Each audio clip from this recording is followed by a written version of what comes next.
हम देखेंगे विदेश जाना हमें आत्मिक जीवन में क्या सिखाता है। मान लीजिए आपके माता पिता ने कर्ज उठाकर आपको विदेश भेजा। उनको आस है कि आप वहां जाकर मेहनत करके सारा कर्ज उतार दोगे। आप विदेश चले गए, आपको वहां का माहौल बहुत सुंदर लगा। वहां की हर एक चीज़, यहाँ तक के लोग और उनके रहन सहन को देखकर आप आकर्षित हुए। अब आपने वहाँ जाके काम करना शुरू कर दिया और दिन रात मेहनत करके बहुत धन इकट्ठा कर लिया। अब आपने अपने आसपास के लोगों को देखा कि उनके पास गाड़ी, बंगला, घर सब कुछ है। आपने सोचा क्यों ना मैं भी एक गाड़ी और घर ले लूं। आपने वो सब कुछ लिया जो आपको चाहिए था।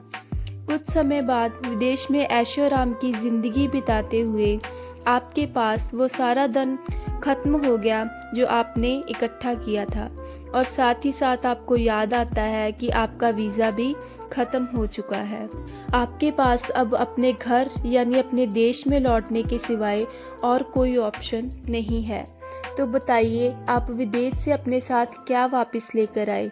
क्या घर जो आपने विदेश में खरीदा था, या और बाकी चीज़ें? निराशाजनक आपको खाली हाथ वापस लौटना पड़ा।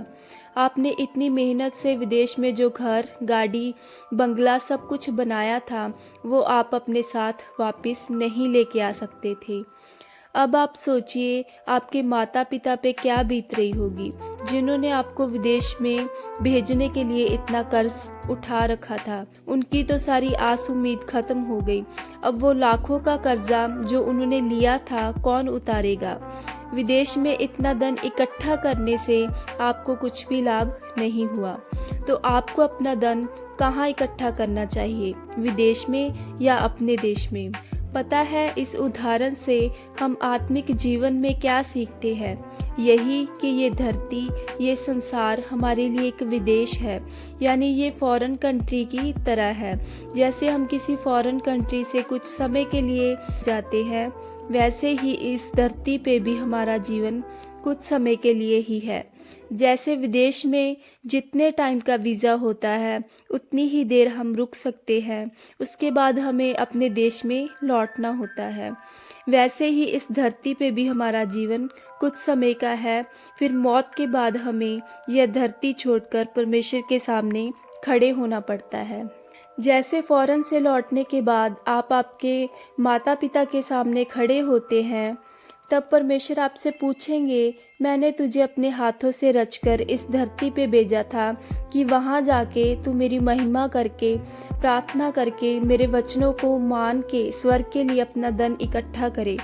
परमेश्वर पूछेंगे कि बता तूने कितना धन इकट्ठा किया। तब आप क्या जवाब दोगे? क्या ये जवाब दोगे कि मैं तो धरती पे आने का अपना मकसद ही भूल गया था? सचमुच जैसे विदेश में आकर आप दूसरों को देखकर ऐशो आराम की ज़िंदगी जीते हैं और भूल जाते हैं कि आपने अपने देश के लिए भी धन इकट्ठा करना था, वैसे ही आत्मिक जीवन में भी आप भूल जाते हैं कि धरती पे हमारा जीवन थोड़े टाइम का है और एक समय आएगा जब हम वापस परमेश्वर के पास अपने असली देश में वापस जाना होगा। मत्ती 6 उसकी 19 और 20 आयत में लिखा है, अपने लिए पृथ्वी पर धन इकट्ठा ना करो, जहाँ कीड़ा और काई बिगाड़ते हैं और जहाँ चोर सेंध लगाते और चुराते हैं, परंतु अपने लिए स्वर्ग में धन इकट्ठा करो, जहाँ ना तो कीड़ा और ना कोई काई बिगाड़ती है और जहाँ चोर ना सेंध लगाते हैं और ना चुराते हैं। धरती पे जो आपने धन इकट्ठा किया है, परमेश्वर ने कहा उसे कीड़ा या काई खा सकती है। असल में हम इस धरती पे जो हमारे लिए एक फॉरेन कंट्री की तरह है, पूरी ज़िंदगी काम कर कर के, दिन रात मेहनत कर कर के ऐशो आराम की ज़िंदगी जीते हैं। बहुत सारा पैसा हमने इकट्ठा कर लिया है, पर यह भूल गए हैं कि आत्मिक जीवन में भी हमें धन इकट्ठा करना है, जिसको संसारिक धन की तरह कोई चुरा नहीं सकता और कोई कीड़ा इस धन को खा नहीं सकता। धरती पे तो हमारी ज़िंदगी थोड़ी देर की है, लेकिन अगर हमने आत्मिक धन इकट्ठा किया है तो हमें सदा की ज़िंदगी मिलेगी।